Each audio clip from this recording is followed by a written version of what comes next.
Terrence Bates here with your Real America's Voice news break. We appreciate you being here with us. Funeral arrangements for conservative activist and Trump advisor Charlie Kirk are set. The assassinated 31-year-old will be funeralized next Sunday, with the service being held at State Farm Stadium in Glendale, Arizona. President Trump says he'll be on hand for the final goodbye. Next week's ceremony reportedly being organized by Turning Point USA, which of course is the organization that Kirk founded. We're also hearing several private funeral and memorial events are scheduled leading up to the funeral itself, including some in the nation's capital. On Sunday, the who's who of Washington, D.C. came together to remember Charlie Kirk at the Kennedy Center. The list of speakers included Congress members Anna Paulina Luna, Andy Biggs, and House Speaker Mike Johnson. Health and Human Services Secretary Robert F. Kennedy Jr., as well as Director of National Intelligence Tulsi Gabbard, also took the microphone. But it was White House Press Secretary Caroline Leavitt who brought a message both from the White House and from her heart. I would not be in this position if not for the heroic efforts of Charlie Kirk, who turned the political tide among young people in this country and helped usher in President Trump's historic victory on November 5th, 2024. President Trump's win in November was fueled in no small part by the tireless work of Charlie, the Turning Point organization that he built from scratch out of a garage, the true essence of the American dream.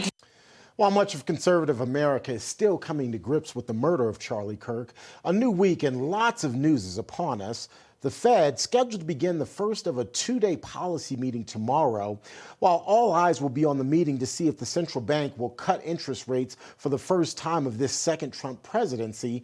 Many will also be watching to see if Fed Governor Lisa Cook will be in attendance. You may remember President Trump tried to fire Cook and amid an investigation into housing finance allegations against her. While a court has ruled that Cook can stay on the job, the Trump administration appealed that decision and could get an answer as soon as today.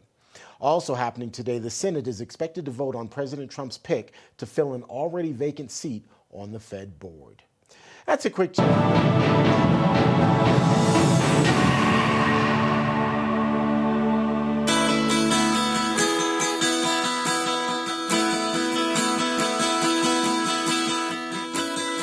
Hello, everyone. Vice President J.D. Vance here. Welcome back to the Charlie Kirk Show. So I am moonlighting as a radio host today, of course, in honor of my dear friend Charlie. And, I wanted to be like Marco Rubio. I wanted to add an extra job here as the radio host and vice president here in the West Wing, here in the White House complex.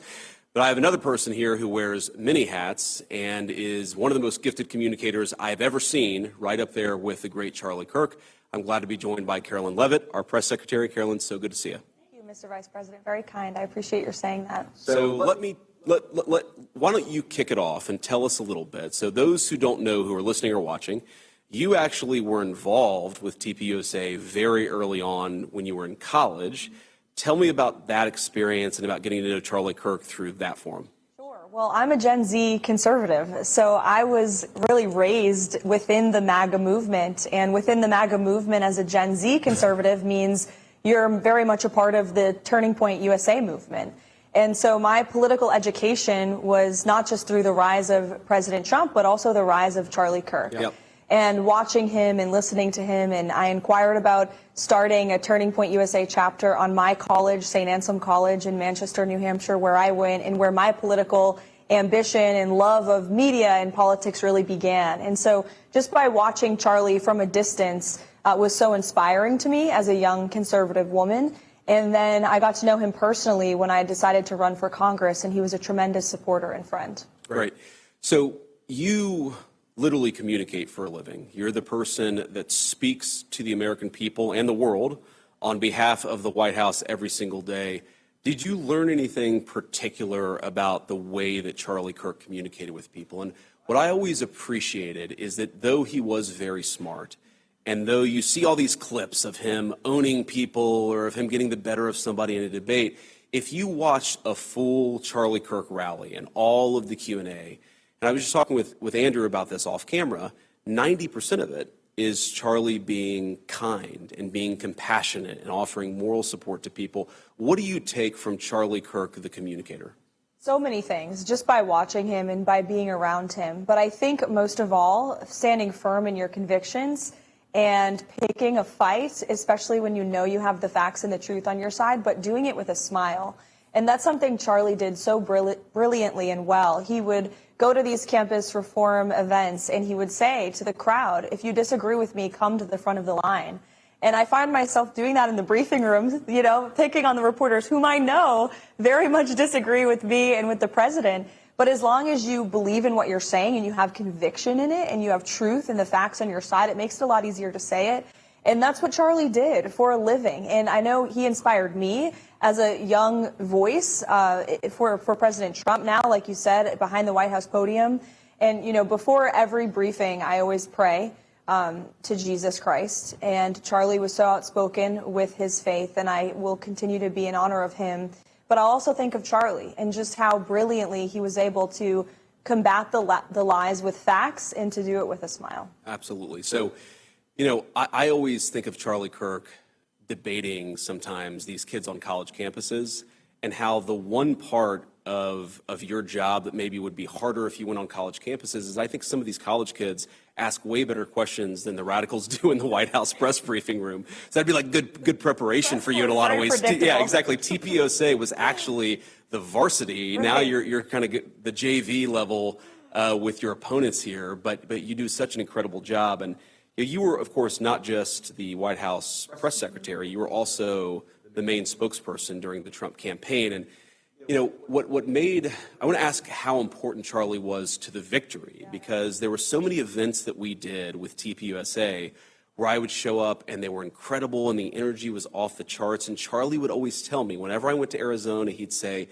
don't worry about Arizona, worry about Michigan, and worry about Wisconsin. We've got Arizona.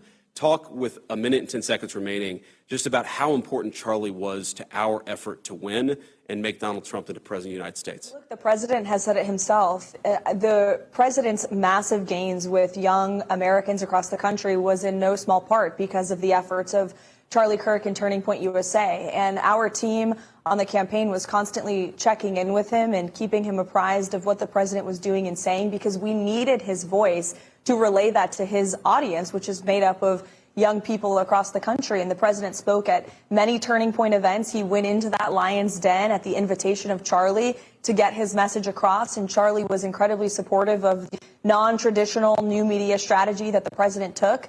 And, you know, the president loved Charlie deeply. You know that, Mr. Vice President, and I know that. And I know he deeply is hurt by this loss because Charlie played an instrumental role in returning the president to the Oval Office. And I just love that clip from election night when Charlie realized President Trump had won. And he was speechless for one of the few times in his life. There were no words, just tears. Thank you, Caroline. Up next, the great Tucker Carlson joins me. We'll be right back.